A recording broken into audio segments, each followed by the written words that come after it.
하나님을 사랑하는 마음으로 수요예배에 함께 동참하시는 여러분들을 주님의 이름으로 진심으로 환영하고 사랑합니다. 네, 미국은 종교의 자유가 있는 나라로 알려져 있습니다. 종교의 자유가 있다는 것은 자신이 원하는 종교를 가질 수 있고 원하는 대로 종교적인 활동을 할 수 있다라는 의미겠죠. 이와 달리 중국을 가리켜 흔히 종교의 자유가 제한되어 있다라고 합니다. 이때 제한이라는 의미는 개인이 종교를 가질 수는 있겠지만 자신이 원하는 대로 종교 활동을 할 수 없는 제한이 있다라는 겁니다. 기독교인이 되고 싶으면 기독교인이 될 수 있고 여호와 하나님을 믿고 싶으면 여호와 하나님을 믿을 수 있습니다.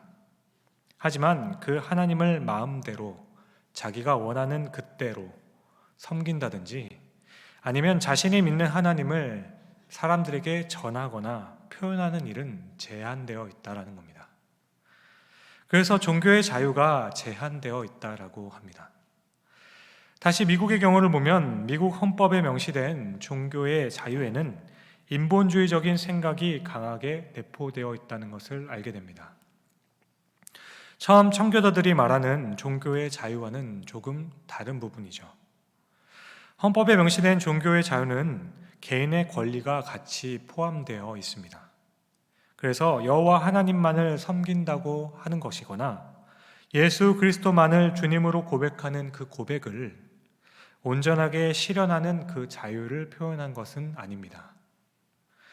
18세기부터 미국에서 종교의 자유라고 하는 것은 엄밀히 말하자면 개인의 권리가 되어버렸습니다.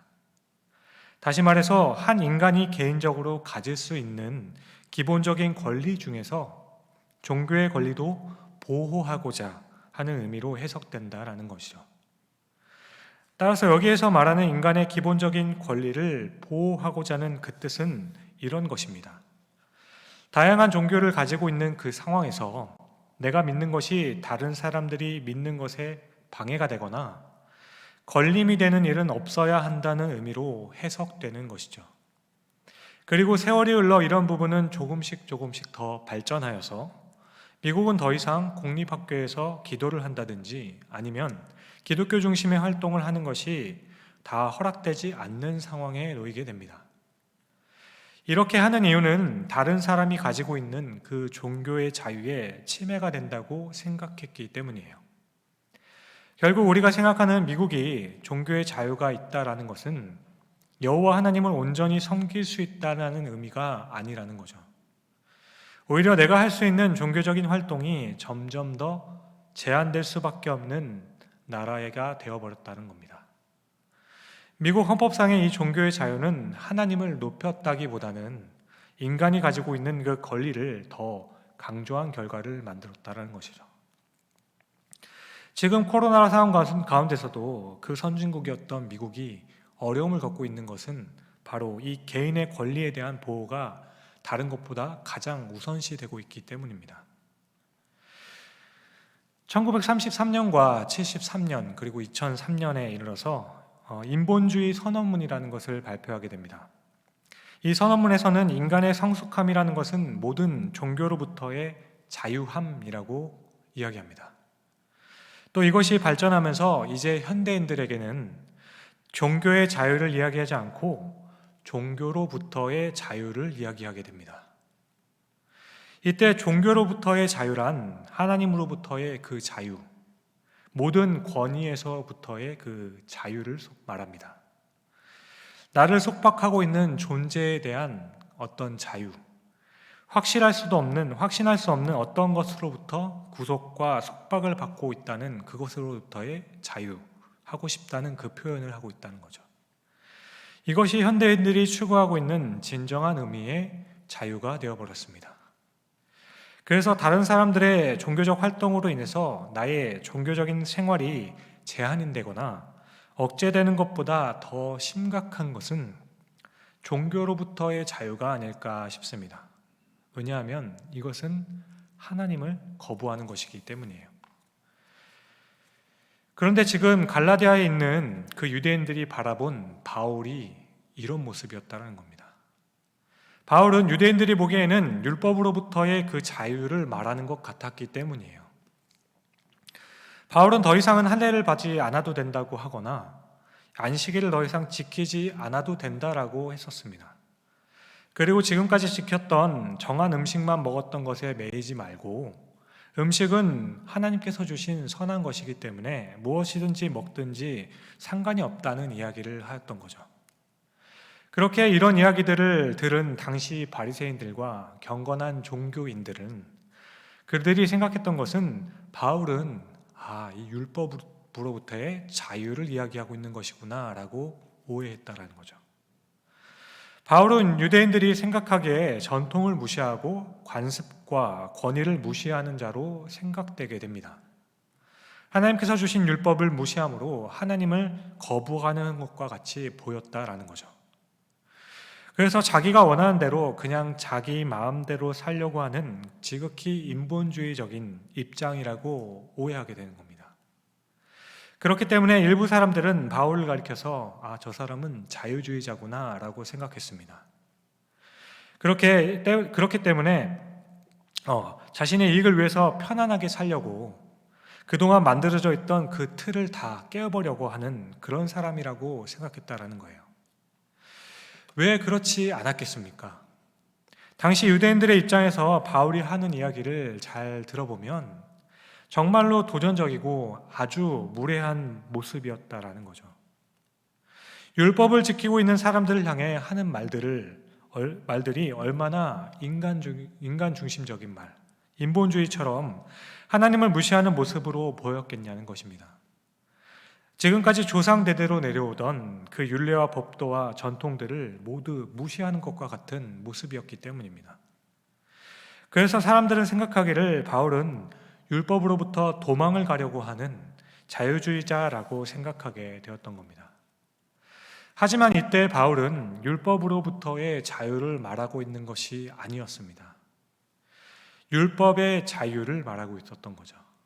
다시 말해 율법의 자유함에 대해서 이야기하고 있었다는 겁니다. 바울이 율법과 그리스도의 은혜를 계속해서 대조시켰던 것은 은혜가 율법을 완성함으로 인해서 우리에게 주는 그 자유함이 있기 때문이라는 것입니다. 이것은 율법을 폐지함으로 얻게 되는 자유함이 아니라는 거예요. 그러니까 바울은 아무것도 하지 말아야 자유하다라는 것을 이야기하고 있지 않다라는 겁니다. 절대로 하나님을 믿지 말아라. 그래야 인간은 성숙할 수 있다. 그래야 비로소 인간은 독립된 한 인격체가 될 수 있는 것이다. 이렇게 아주 강력하게 선언하였던 인본주의자들처럼 바울은 지금 그런 이야기를 하고 있는 것이 아니라는 겁니다. 바울이 이야기했던 것은 은혜가 율법을 완성시켰기 때문에 이제 더 이상은 율법을 통해서 구원을 받는 것이 아니라는 것을 말했다는 겁니다. 이제는 율법이 가리키고 있었던 그리스도의 은혜로 구원을 받게 된다고 이야기했던 겁니다. 그리스도 은혜 안에서 율법이 주려고 했던 그 자유함이 무엇인지에 대해서 계속해서 이야기했다라는 거예요. 우리가 손가락으로 달을 이렇게 가리키게 되면 달을 보여주기 위함입니다. 그런데 자꾸만 달을 보지 않고 손가락이 어떻게 생겼는지, 피부색은 무엇인지, 어떻게 생겼는지 그거를 보고 있었다라는 거죠. 그러니 손가락 말고 자꾸 달을 봐야 된다라고 바울은 이야기했다라는 거예요. 그럼에도 불구하고 당시 사람들은 바울을 오해하였습니다. 그래서 바울의 말을 오해해서 아무렇게나 그냥 살아도 되는 거구나 라고 생각했다라는 거죠. 바울은 율법을 지킬 필요가 없다고 한 것이 아닙니다. 율법을 지킴으로 의롭게 되는 것이 아니라는 것이 그 말의 핵심이었던 거죠.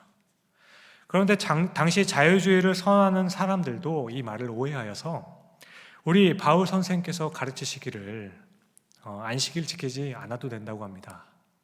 교회 안 가도 돼요. 그리고 더 나아가 우리 바울 선생께서 말씀하시기를 율법은 이제 지키지 않아도 된다고 하였으니까 우리 이거 다 하지 않아도 됩니다. 이렇게 이야기했다는 거죠. 그러니 전통과 율법을 철저하게 지키고 있는 그 입장에서 볼 때 바울은 율법을 폐지하는 사람으로만 보였다라는 거예요. 하지만 바울이 이야기하는 그 내용은 우리가 구원을 받는 그 수단으로 지난 시간 말씀드린 것과 같이 어떤 의무로서 오는 그 두려움으로 가지고 율법을 지킬 것이 아니라는 것을 말했다는 거죠. 율법은 우리에게 우리가 죄인인 것을 깨닫게 하는 도구입니다. 그래서 그 율법을 통해서 우리는 도저히 그 하나님에 의해 도달할 수 없다는 것을, 그 공의를 만족시킬 수 없다는 것을 우리는 깨닫게 된다는 거죠. 그렇게 나의 죄를 인정하고 난 후에 우리는 이제는 내가 어찌 해야 되나 하며 가슴을 치다가 예수 그리스도를 바라보게 된다는 거예요. 그 은혜를 붙잡게 된다는 겁니다. 우리는 하나님께서 오직 그리스도가 이루신 그 의 때문에 우리를 용서하시고 받아주셨다는 이 놀라운 복음을 듣게 됩니다. 그러면 우리가 받은 그 구원의 은혜로 이제는 그 기쁨의 마음과 감사한 마음으로 주의 영광을 위해서 살고자 하는 사람들로 다시 태어나게 된다는 거예요.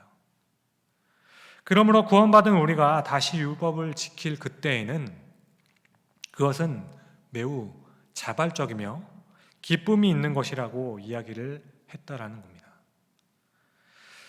바울은 율법이 필요 없다거나 율법을 지키지 않아도 된다고 했던 것이 아니라는 거죠. 주일을 지켜야 합니까? 새벽 예배는 꼭 지켜야 하는 건가요? 오늘 수요예배에 나오신 분들 가운데 수요예배를 의무로 나오신 분들도 있을 것 같아요. 솔직히 어떨 때는 그냥 일 마치고 집에서 쉬면 좋지 않습니까? 회사 마치고 저녁 먹고 예배에 참석하는 그 시간이 너무 빠듯해서 어떤 때는 예배 드리기 위해서 저녁을 굶는 일들도 있는데 하루 종일 힘들었는데 그냥 집에서 맛있는 밥 먹고 쉬는 것이 더 좋은 것 아니겠습니까? 그런데 지금 저는 이런 감정적인 것들을 말씀드리는 것이 아닙니다. 내가 지금 이 자리에 참석하였지만 혹여나 만약 참석하지 않으면 하나님께서 나를 벌하실 것이다.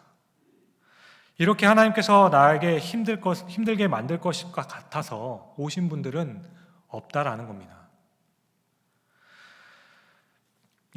수요예배 드리지 않으면 나를 받아주시지 않을 것이라는 그 생각 때문에 오늘 이 자리에 오신 분들은 아마 없을 거라는 거죠. 그러니까 우리가 수요예배에 와야 한다고 느끼게 되는 의무감이나 부담감이 있다면 다른 사람에 대한 의무나 부담일 뿐입니다. 내가 오늘 여기 오지 않으면 하나님께서 벌 주시고 나를 힘들게 만드실 것이다.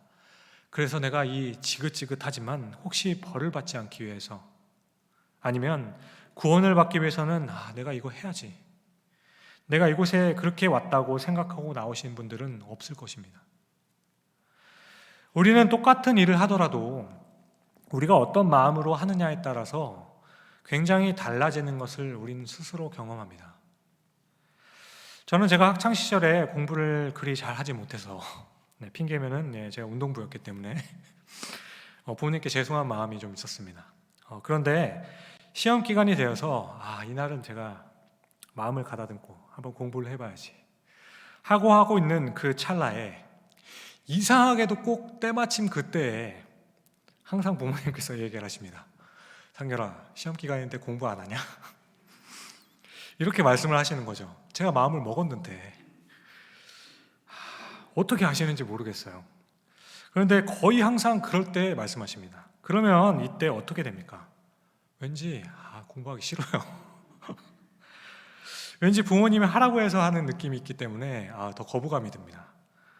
내가 오늘은 정말 열심히 공부해야지 하고 생각하면서 책상에 딱 앉아갖고 마음을 가다듬고 기쁜 마음으로 하는 것과 내가 공부하는 것이 어떤 의무감이나 부모님이 너 왜 공부 안 하냐 해가지고 그 말을 들어서 마지못해 하는 것처럼 보여질 때, 이럴 때는 그냥 하고 싶지 않다는 마음이 든다라는 거죠.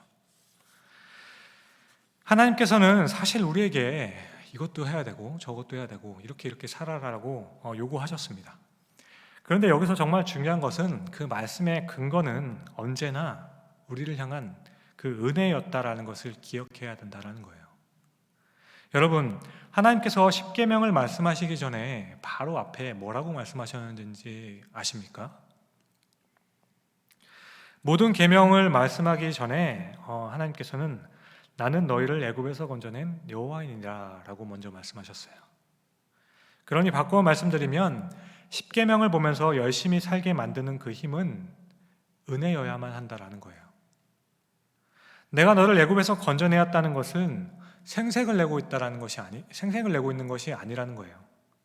이 말씀을 통해 전달하시고자 하는 그 동기가 한 것은 그 동기에 대해서 그 동기가 무엇인지를 생각해 보라고 말씀하시는 겁니다. 요즘에 제 아들인 승윤이가 사탕을 참 좋아합니다. 그래서 포도 사탕 줘, 딸기 사탕 줘, 이제 막 맛을 고르는데요. 그런데 제가 사탕을 이렇게 주면서 한 가지 했던 일들이 있습니다. 뭐냐면 사탕을 주면서 아빠한테 뽀뽀해주면 사탕 주지. 한 개에 100원도 안 되는 그 사탕을 주면서 아빠한테 뽀뽀 안 해주면 아빠 사탕 안 줄 건데 하고 생색을 내었습니다. 지금은 어려서 그래도 잘 해주지만 조금만 더 크면 진짜 더럽고 치사해서 안 먹는다고 할 것 같기도 해요. 하나님께서는 이스라엘 백성들을 애굽에서 건져내신 후에 광야 생활을 시작하는 이들에게 이런 십계명을 말씀해 주셨어요.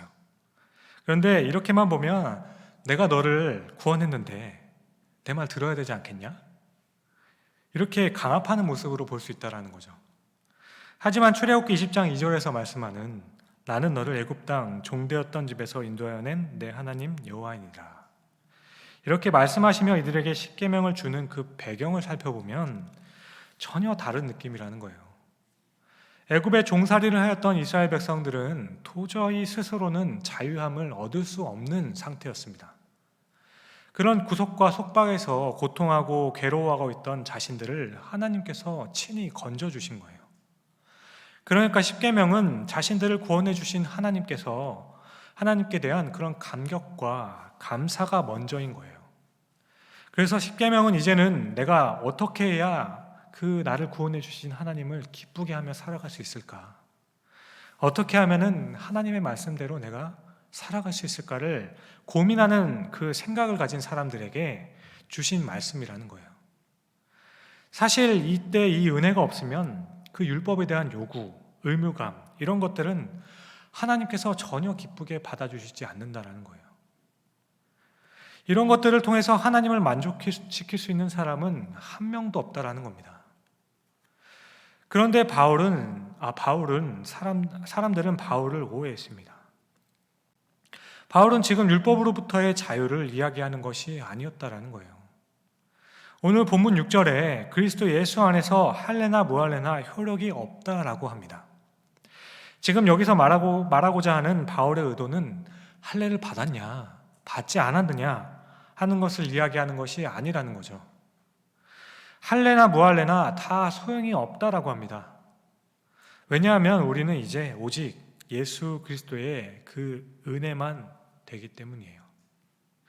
그런데 바울이 한 말 중에 할례를 받으면 그리스도를 헛되게 하는 것이라고 하였기 때문에 오해를 한다는 거죠. 하지만 이때에도 바울은 할례를 받지 않으면 반대로 구원을 받지 못한다라고 말한 적이 한 번도 없어요. 다만 할례로 구원의 근거를 삼으면 안 된다라는 이야기는 했던 거죠. 그런데 신기하게도 우리들도 구원을 받기 위해서는 아무것도 하지 않아도 된다는 이야기를 아무것도 하지 말라는 이야기로 오해하기 시작한다는 겁니다. 그래서 무언가 열심히 하려고 하면 그것은 뭔가 율법적인 것을 강조하고 있다라는 느낌을 받게 된다는 거죠.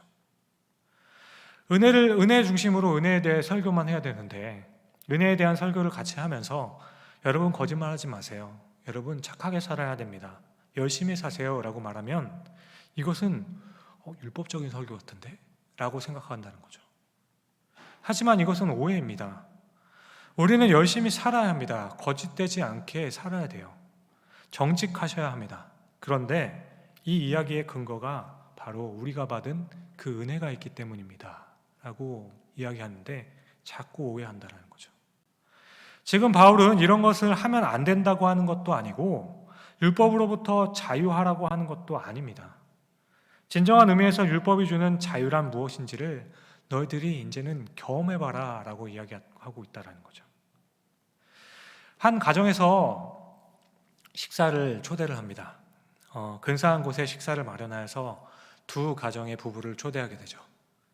초대를 한 가정에서 두 가정의 부부들에게 오실 때 아무것도 준비하지 말고 그냥 몸만 오시면 됩니다. 저희가 다 준비하겠습니다 라고 이야기를 해줘요. 그런데 초청한 그 두 부부는 그냥 또 어떻게 또 그냥 그렇게 가겠어요. 그래서 자신들도 소정의 음식을 만들어서 같이 참석을 하려고 합니다. 모두 음식을 만들어 왔어요. 그래서 그 중에 한 사람이 그 음식을 주면서 이야기를 하죠. 나는 공짜로 먹는 거 싫고 신세지는 게 싫어서 나도 뭐 하나 그냥 가져왔습니다.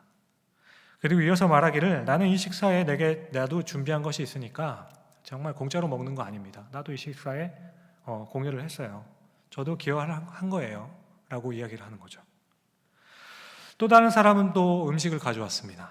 그런데 이 사람은 초대해 주셔서 너무 감사하다고 제가 잘 만들지는 못하지만 그래도 정성스럽게 해서 가져와 봤습니다. 이렇게 이야기를 하죠. 이렇게 이날 식사에서 자신의 음식으로 어떤 생색을 낸다거나 무엇을 드러내는 마음이 전혀 없어요. 똑같이 음식을 가지고 왔지만 당신 혼자서 한 것이 아닙니다 라고 말하는 것은 식사를 준비하고 초대하였던 상대에 대한 모욕과 무례함이라는 것이죠. 예의가 없는 것입니다. 사랑하는 성도 여러분, 예수 그리스도께서는 우리에게 엄청난 은혜를 주셨습니다. 그런데 그런 엄청난 은혜를 받은 우리가 저 주일 지켰습니다. 모든 예배 빠지지 않았어요. 11조도 했고요, 선교도 했고요, 교회 봉사 닥치는 대로 다 했습니다. 감히 하나님 앞에서 하나님, 저는 하나님께서 그냥 십자가에 돌아가심으로만 구원받은 거 아니라고 생각합니다. 저도 한 거 많습니다. 저도 할 만큼 했어요. 이렇게 이야기한다면 이것은 우리를 위해 십자가에서 죽으신 예수 그리스도에게 대한 모독이라는 거죠. 이것은 너무나도 무례한 것입니다. 그런데 당시 바울이 보기에 유대인들이 이런 모습이었다는 거예요. 자신들이 지키고 있었던 그 할례, 안식일, 그것에 대해서 너무나도 중요하게 생각하면서 주장하는 그 모습들이 바로 이런 모습이었다는 겁니다. 그리스도의 은혜로 구원받는 것인데 할례와 안식일을 지켜야만 구원이 완성된다라고 주장했다는 거예요. 그리스도께서 다 이루어놓으시고 다 완성하신 것인데 자꾸만 자신들의 그 행위를 얹어서 그렇게 해야지만 구원이 완성된다라고 자꾸 현혹시켰던 거예요. 바울은 이런 모습에 대해서 경고하고 있었던 것입니다. 그러므로 우리가 지금 이 시간에도 느끼고 기억해야 할 것은 정말 우리의 마음속에 주체할 수 없는, 감당할 수 없는 그런 은혜가 내 안에 있는가? 그것이 중요한 것입니다. 예수 그리스도의 그 십자가의 죽으심으로 우리를 구원하셨다는 그 사실이 나에게는 정말 큰 감동으로 오고 있는 것인가? 다시 한번 돌아보기를 원합니다. 사랑하는 성도 여러분, 우리 안에 이 은혜가 메마르게 되면 그 자리에 자꾸만 내가 했던 행동들, 내가 했던 의가 자꾸 들어서게 되는 겁니다. 우리의 것들을 자꾸만 드러내어서 자랑하게 되는 거예요. 자신이 잘하는 것으로 인해 다른 사람들을 결국은 판단하고 또 정죄하기도 하고 마치 내가 한 행위로 구원을 받은 것처럼 주장하는 그런 여지가 생겨버리게 된다는 거예요. 예수님께서 말씀하셨던 비유들을 보면서 저는 어느 때는 너무 비합리적이라는 생각도 해봤습니다. 탕자의 비유의 경우에서도 보면 아버지의 재산을 다 털어먹고 거짓골로 들어오는 그 아들을 환영하는 그 아버지를 보면서 큰 아들이 가질 수 있는 원망 충분히 가능한 건 아닐까 생각했습니다. 새벽 6시부터 오후 6시까지 12시간 일한 사람들과 오후 5시에서 일을 시작해서 1시간만 일한 사람들에게 똑같이 한 데나리온을 주는 그 비유를 보면서 여러분들은 과연 어떠셨습니까? 저는 이런 비유들을 보면서 이건 너무 부당한 거 아닌가? 라는 생각을 했다는 거죠. 저도 모르게 이런 생각이 정말 강하게 자리 잡고 있었다는 것을 발견하게 되었다는 겁니다. 내가 했던 걸로 판단을 하고 있는 거죠. 그런데 이 비유를 설명하시면서 주님께서는 그 말씀의 의도를 이렇게 설명해 주세요. 만일 내가 1만 달란트 탕감받은 후에 500데나리온 빚진 자를 붙들고 그 500데나리온을 갚으라고 그 사람을 목을 조인다면 너는 그 사람에 대해서 어떻게 생각하느냐? 그러니까 정말 아무것도 아닌 부족한 죄인인 나를 예수 그리스도께서 십자가의 죽으심으로 그리고 부활하심으로 구원하셨습니다. 그렇게 나에게 이 생명이 주셨다는 이 사실, 나를 하나님의 자녀로 삼으셨다는 이 사실로 인한 감동과 감격이 내 안에 벅차오르게 된다면, 이 은혜로 완전하게 충만해지면, 그러면 다른 사람들에게 같이 임하게 되는 그 구원의 은혜를 보면서 우리는 오히려 감사하게 된다는 거예요. 서로 기뻐할 수 있는 그런 상태가 된다는 겁니다.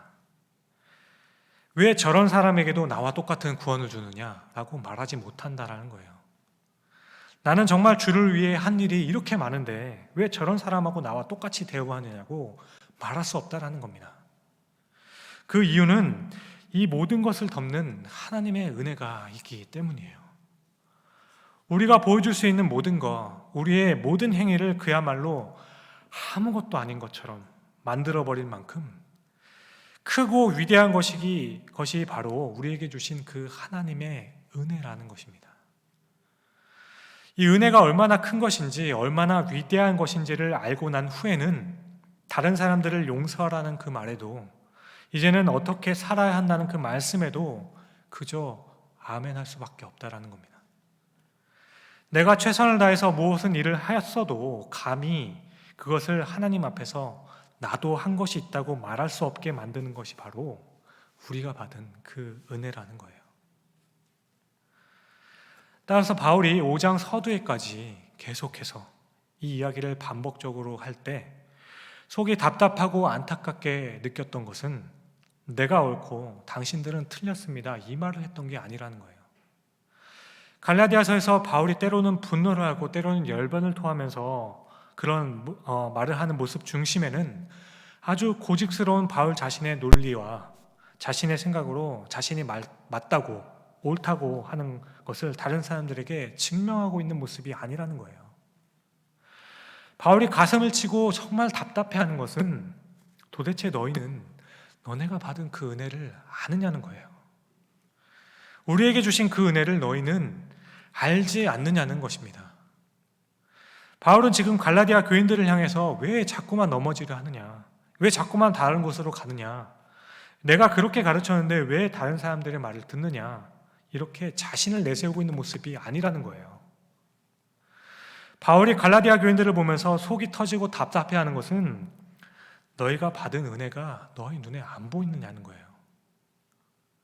우리가 받은 그 은혜가 무엇이느냐라고 대묻고 있다는 겁니다.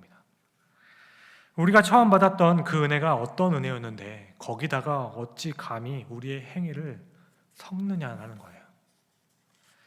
마치 우리가 할 수 있는 그것으로 하나님의 사랑을 받은 것처럼 내가 이렇게 했기 때문에 하나님께서 사랑을 주셨던 것이다,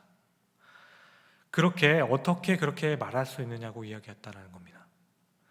하지만 또 한편으로 바울은 이 은혜에 대한 강조 때문에 율법을 지키지 않아도 된다든지 지킬 필요가 없다라든지 지켜서는 안 된다고 했다는 것이 아니라는 겁니다. 오히려 반대로 이 은혜 때문에 우리에게 주어진 율법을 이제는 자유롭게 지킬 수 있다라는 거예요. 그렇게 바울은 이 율법이 어떻게 진정으로 자유를 가져다 주는가를 이제 막 이야기하려 하는 겁니다. 그리스도로 인한 율법의 자유를 경험한 사람들이 이제 이 자유함으로 어떻게 그리스도를 영화롭게 하며 살아갈 수 있을지 5장 끝부분부터 이 말씀을 이어가는 겁니다. 어떻게 술 취하면 안 되고, 어떻게 성을 내면 안 되고, 어떻게 온유하게 살아야 하며, 어떻게 거룩하고 어떻게 의를 행하고 살아갈 수 있는가. 그러나 이 모든 것들을 조금도 우리의 의로 생각하지 않도록, 이것은 오직 은혜로만 가능한 것임을 이야기하기 위해서 여기까지 아주 집요하게 여러 가지 예화를 들어가며 이 말씀을 하고 있다는 겁니다. 보통 성도들을 권면할 때 주를 위해서 목숨을 바치고 주를 위해서 더욱 헌신하시며 더 주를 위해서 사는 사람이 되시기를 바랍니다. 라고 권면합니다. 어느 때는 정말 필요한 권면이에요. 하나님 앞에서 부르심을 받은 우리가 주님을 더욱 사랑해야 되지 않겠습니까? 그렇게 직분 받은 분들은 다른 일들보다 더 헌신하고 더 열심히 해야 되지 않을까요? 때로는 필요한 권면이에요. 그런데 바울은 이런 모든 이야기들을 하기 전에 나의 중심에 대한 이야기를 하고 있다는 거예요. 바울은 우리의 중심에 있어야 할 이 은혜에 대해서 에베소서 3장에 한번 이야기한 적이 있습니다. 1장과 2장에 걸쳐서 어떻게 우리가 하나님의 백성이 되었는지를 설명하고 이제 너희가 더욱 주를 사랑하는 자들이 되기를 원하노라 이렇게 이야기할 법도 한데, 그런데 3장에서 바울은 오히려 내가 기도하오니 너희들이 지금 구원 받았잖아. 그런데 내가 기도합니다. 너희가 예수 그리스도의 사랑의 그 너비와 길이와 높이와 깊이를 더욱 알기를 원하노라. 왜냐하면 여기서부터 행동이 나올 수 있기 때문이에요. 바로 여기서부터 우리 그리스도인들의 삶이 시작되는 것이기 때문입니다. 갈라디아서 4장, 5장, 6장에서 바울이 이야기하는 어떻게 살아야 하는가라는 이 이야기가 가능하게 되고 또 완성이 되게 하는 것은 바로 그리스도의 은혜의 넓이와 길이와 높이와 깊이를 아는 데서부터 시작한다라는 겁니다. 이것을 모르고 이렇게 살라고 말하는 것은 다시 나를 높이는 것밖에 되지 않기 때문이에요. 그러므로 오늘 말씀을 들은 우리는 오늘 바울의 말씀을 통해서 혹여나 아무렇게나 살아도 된다는 말씀으로 오해하지 않기를 바랍니다. 우리는 오늘도 할래나 무할래나 다 효력이 없으되 오직 예수 그리스도를 믿는 그 믿음이 이 소망으로 우리가 진정한 자유를 얻을 수 있다는 것을 기억할 수 있기를 바랍니다. 그리스도를 사랑함으로써 역사하는 그 믿음은 사랑으로서 역사하는 것입니다. 그러므로 아무쪼록 오늘 이 시간 이후에도 이 은혜를 의지하여서 사랑으로서 역사하는 그 믿음이 우리 가운데 날마다 일어날 수 있기를 바랍니다. 그렇게 주를 사랑하기에 더욱 잘 믿고 그 믿음으로 주님 앞에서 또 살아내며 기도할 수 있는 우리 모두가 될 수 있기를 주님의 이름으로 간절히 축원드립니다. 함께 기도하겠습니다. 사랑과 은혜가 풍성하신 아버지 하나님, 우리는 자꾸만 은혜에서 멀어지려 합니다. 우리에게 주신 그 은혜가 마치 공짜 같아서 그냥 다시 와도 다시 받을 것 같은 그런 은혜 같아서 자꾸만 내가 힘들게 한 나의 그 공로들을 덧붙여보려고 합니다. 그러나 오늘 말씀에 할례자나 무할례자나 효력이 없는 것은 이제는 오직 그리스도를 믿는 믿음으로만 가능함을 다시 한번 되새겨봅니다. 율법에 나의 구원에 참 의가 있는 것과 같이 여기지 않게 하여 주셨고 오히려 그리스도를 사랑함으로써 율법에서 자유하여 기쁘게 더욱 섬길 수 있는 역사들이 일어날 수 있게 하여 주옵소서. 우리가 예배를 드림도 헌금을 함도 봉사를 하며 선교와 구제를 하는 그 모든 것은 사랑으로서 역사하는 그 믿음이 근본이 되게 되어야만 하는 것입니다. 그러므로 은혜에서 떨어진 자가 아닌 그리스도를 더욱 붙잡는 은혜에 더 사로잡힌 자들 되게 하여 주시옵소서. 감사합니다. 이 모든 말씀을 일한 것이 없지만 그리스도를 믿음으로 그것이 하나님께 의로 여기심을 받게 하시는 생명의 일을 열어주신 귀하신 예수님의 이름으로 감사하며 기도드립니다. 아멘.